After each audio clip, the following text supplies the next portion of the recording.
प्रिय श्रोताजनों नमस्कार।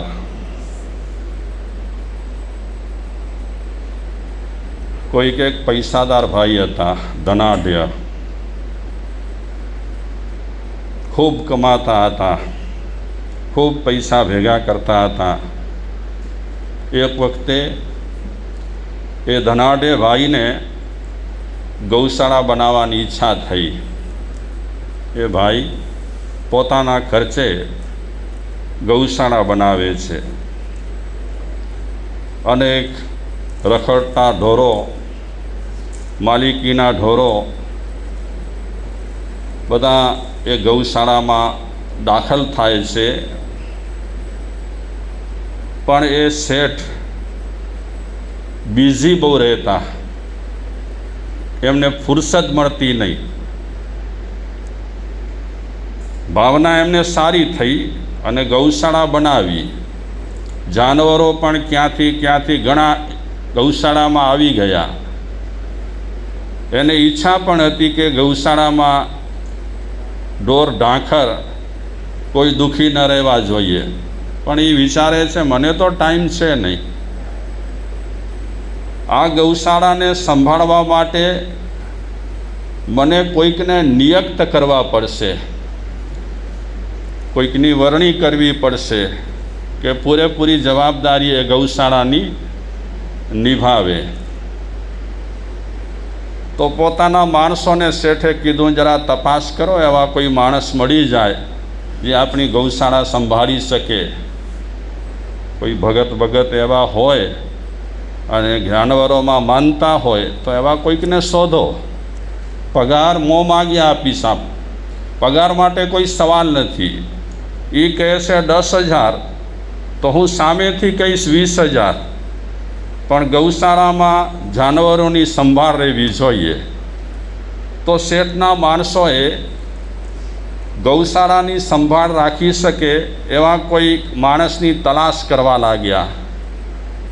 ખૂબ તલાશ કરી, ઘણા લોકો પર નજર પણ પડી, ઘણા લોકોને પૂછ્યું પણ ખરું કે આ શેઠે ગૌશાળા બનાવી છે, ઘણા એમાં જાનવરો રહેલા છે, તમે સેવા આપી શકો તો ઠીક છે, નહીં તો શેઠ તરફથી તમને ફૂલ પગાર મળશે, મોં માગ્યો તમને પગાર મળશે।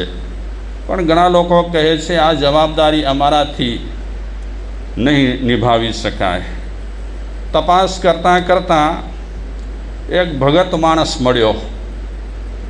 એ ભગત માણસને વાત કરી શેઠના માણસોએ કે ગૌશાળા સરસ મજાની બનાવી છે, શેઠને હોશ છે, હજી પણ જાનવરો આવે તો તમે એ ગૌશાળાની સંભાળ રાખી શકશો? તો એ ભગત માણસ હતો, એણે કીધું હા, હું ગૌશાળાની સંભાળ બરાબર રાખીશ। તો શેઠના માણસો શેઠ પાસે એને લઈ આવ્યા, ઓળખાણ કરાવી કે આ ભાઈ ગૌશાળા સંભાળવા માટે તૈયાર થયા છે, તમારે જે કાંઈ પૂછપરછ કરવી હોય, વાતચીત કરવી હોય તો એની સાથે કરી લો।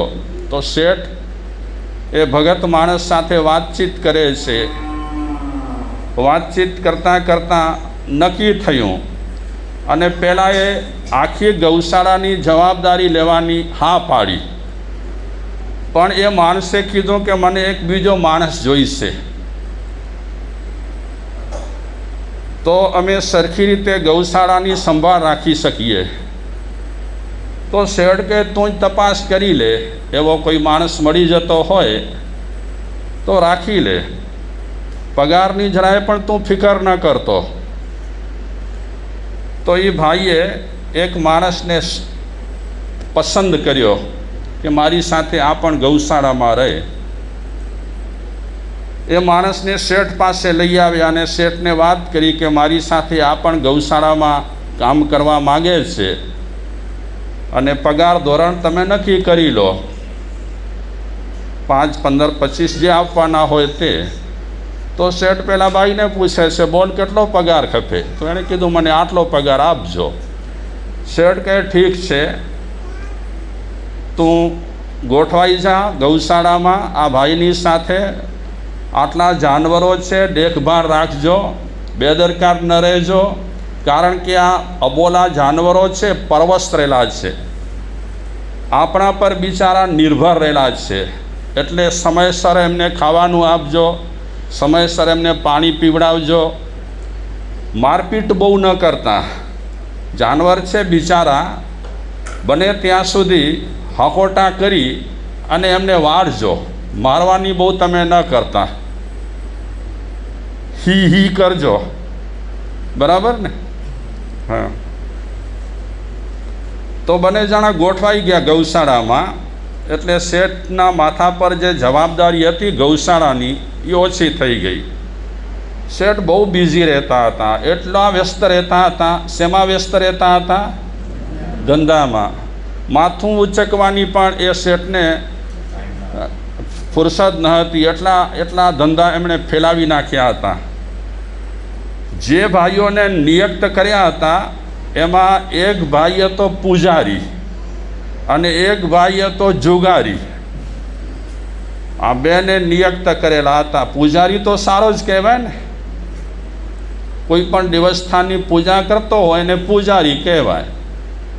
તો બીજા દિવસથી એ ગૌશાળામાં કામે લાગવાનો હતો, એટલે એ પૂજારી વહેલો ઉઠ્યો, સ્નાન કર્યું, સરસ મજાના સારા કોરા કપડાં પહેર્યા અને પહેલાં એ પૂજા કરવા માટે ગયો.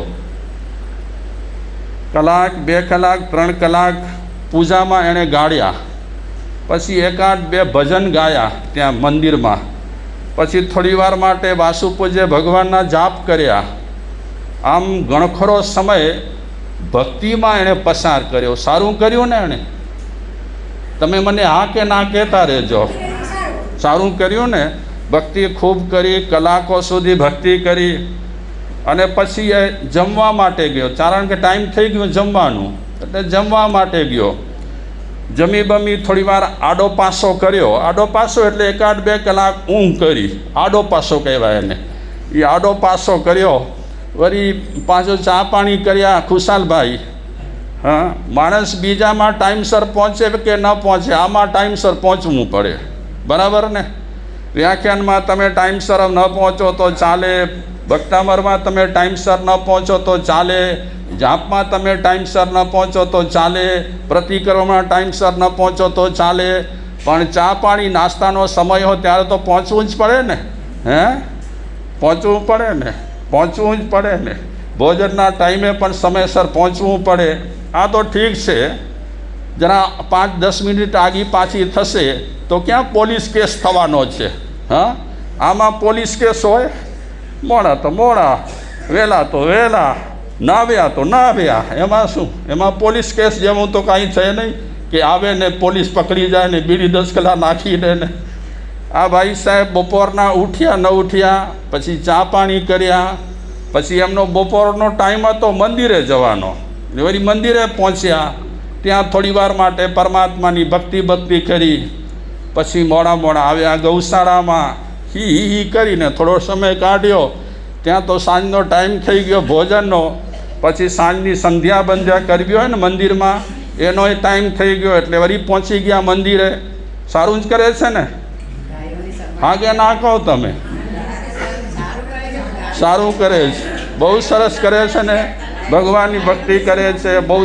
હા, જો કેવું સરસ કરે, વહેલા ઉઠે, નાય, સરસ મજાના કપડાં પહેરે, 2-4 કલાક પૂજા પાઠ કરે, ભજન ગાય, જાપ જપે, બધું સારું જ કરે છે. હવે એનું મોક્ષ તો નક્કી જ છે ને.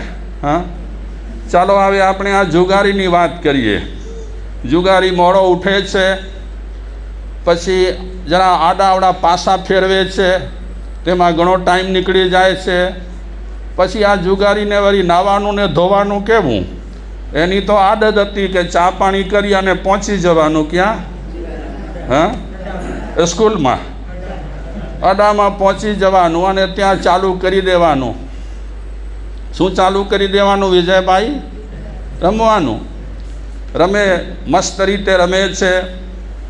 કલાક, 2 કલાક, 3 કલાક. અને જુગાર ચીજ સકણી છે, સકણી કે માણસ એકવાર બેસે ને પછી ઉઠવાનું મન ન થાય. એમાં વળી થોડી વાર જીત થાય ને થોડી વાર હાર થાય ને થોડી વાર હાર થાય ને થોડી વાર જીત થાય, એટલે જુગારી માણસ લલચાય કે આ દાવમાં આપણે હારી ગયા તો બીજા દાવમાં આપણે જીતીશું. એમાં ટાઈમ પાસ થાય છે. એનો ટાઈમ પાસ એટલો કરી નાખે છે, પછી વળી જમવા જાય ન જાય ટાઈમસર, વળી પાછો એને સૂજે જુગાર રમવાનું, પહોંચી જાય જુગાર રમવા માટે, વળી મોડો ગૌશાળામાં જાય, એકાદ બે ચોપા ઉપર હાથ ફેરવે, હી કરે, અને વળી પાછો એનું મગજ ત્યાં જાય અડામાં. આવી રીતે ચાલે છે. હવે શેઠ કોના ભરોસે રહ્યા? પૂજારી અને જુગારીના ભરોસે રહ્યા. બિચારા જે જાનવરો હતા એમને સમયસર ખાવાનું નથી મળતું, સમયસર પાણી નથી મળતું, બિચારા દુઃખી થઈ ગયા. તો શેઠ તો મહિને 2 મહિને આવતા હતા, આવે ક્યારેક તો ઓફિસમાં બેસી કરી અને માહિતી લઈ લે અને રવાના થઈ જાય. અને આ જુગારીને પૂજારી પાસેથી શેઠ માહિતી લે કે કેમ ચાલે છે ગૌશાળા. તો એ બંને જણા કહે મળેલા હતા, 2 સાંગો મલબારી, 2 મળેલા હતા. એટલે એકબીજાને ઈશારા કરી દે કે કહી દે બરાબર ચાલે છે, ક્યાં જોવા જવાનો છે, જોવા જશે ત્યારે જોઈ લઈશું. આપણે માણસો છે ને આવી ચીજોમાં એકમત થઈ જાય, પણ સારી ચીજોમાં માણસો એકમત ન થાય. એક ઉત્તરમાં ચાલે, એક દક્ષિણમાં ચાલે, એક તો કહી દે હું વડા નહોતો.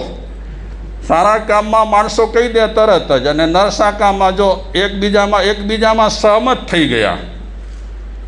શેઠ વિચારે છે સરસ મજાની ગૌશાળા ચાલે છે, અને પૂજારી પણ કહે છે શેઠ થોડા પૈસાની જરૂર પડશે હો આ ગૌશાળામાં. તો શેઠ કહે પૈસાની ક્યાં ખોટ છે, તોટો નથી. તમે કહો કપે તેટલા પૈસા લઈ લો, પણ સંભાળ રાખજો જાનવરોની, એમની હાય ન લેજો તમે, અને મને હાય ન મળે ખ્યાલ રાખજો. આમ સમય પાસ થાય છે, પૈસા ખપે ત્યારે મળે છે, અને જુગારીના હાથમાં પૈસા આવે એટલે પછી કાંઈ પૂછવાનું જ ન હોય, એના પૈસા તો એ બાજુ જ વળે. કઈ બાજુ? જુગારમાં. આમ ચાલે છે ગૌશાળા.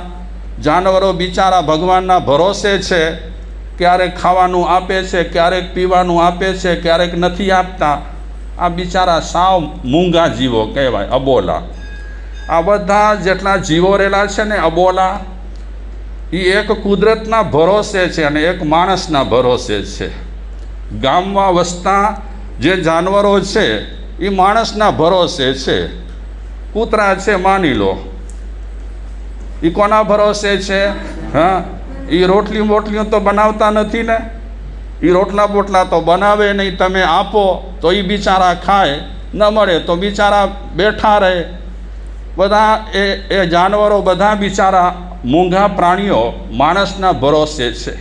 એક વિચારક કહે છે માણસને કે પહેલાં આપણે એમના ભરોસે હતા જ્યારે એ માણસ હતા ત્યારે, અને એમણે જે તે ભૂલ કરી હશે એમનું એમને દંડ મળ્યું છે.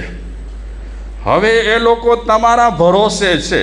તમે જો ભૂલ કરશો તો એમના જેવો દંડ તમને પણ કદાચ મળી જાય. એટલે મૂંગા જીવો માણસના આધારે છે. માણસ પરિશ્રમ કરી શકે છે, માણસ ગમે ત્યાંથી સગવડ કરી શકે છે. આપણા પૂર્વજો હવાડા બવાડા બાંધતા, હવાડા તમે જે કહેતા હો તે, આ અવાડા બાંધતા કોના માટે? આ બિચારા જાનવરો માટે. હવે તો ખબર નથી અવાડાઓની શું હાલત થતી હશે, કારણ કે ઘણા અવાડા તો બિચારા સાવ સુકાઈ ગયા હોય, ઘણા અવાડામાં લીલ ફૂલ જામી ગયેલી હોય, ઘણા અવાડાઓમાં કચરાઓના ઢગલા પડ્યા હોય. કોણ સંભાળ રાખે? આપણને તો ધર્મનો ફળ ખપે છે, અને મફતમાં ધર્મ જો આપણે કરતા હોઈએ અને એનો ફળ મળી જતો હોય ને તો એ કરવાનું.